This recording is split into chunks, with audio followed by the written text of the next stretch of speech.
Қайырлы күн оқушылар, біз жаратылыстану пәнінен онлайн сабақ өтетін боламыз. Кітабымызды, дәптерімізді, қаламымызды мұқият дайындап қоямыз. Кітаптың 70-ші бетін ашамыз.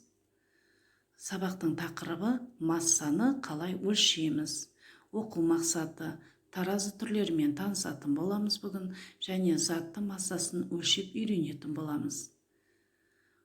Балалар, енді дәптерімізді ашып, бүгінгі сабағымызға сәйкес тірек сөздерді жазып аламыз дәптерімізге. Масса, таразы. Енді мына төменде суреттерге назар аударамыз. Суреттерде бейнеленген адамдардың мамандықтарын атаймыз. Әрқайсысына таразы не үшін керек, олар нені өлшейді, соны анықтайтын боламыз. Және онда әртүрлі таразының түрлерін қарап ажыратып, олардың қандай айырмашылығы бар екенін білетін боламыз. Қымбатты оқушылар, адам күнделікті өмірде түрлі заттардың массасын өлшейді.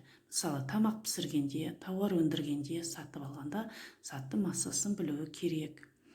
Өлшенетін заттың массасына қарай әртүрлі таразы қолданылады. Мысалы, дәрі-дәрмек өлшеу үшін өте дәл көрсететін таразы қажет.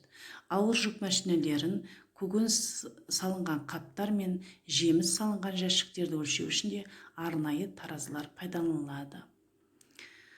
Қымбатты оқушылар, әрдайым естеріңе сақтаңдар. Заттардың массасын таразымен өлшенетінін ұмытпаймыз.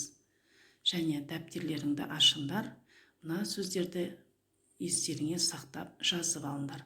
Масса бірлігінің эталоны 1 килограмм кіртасы.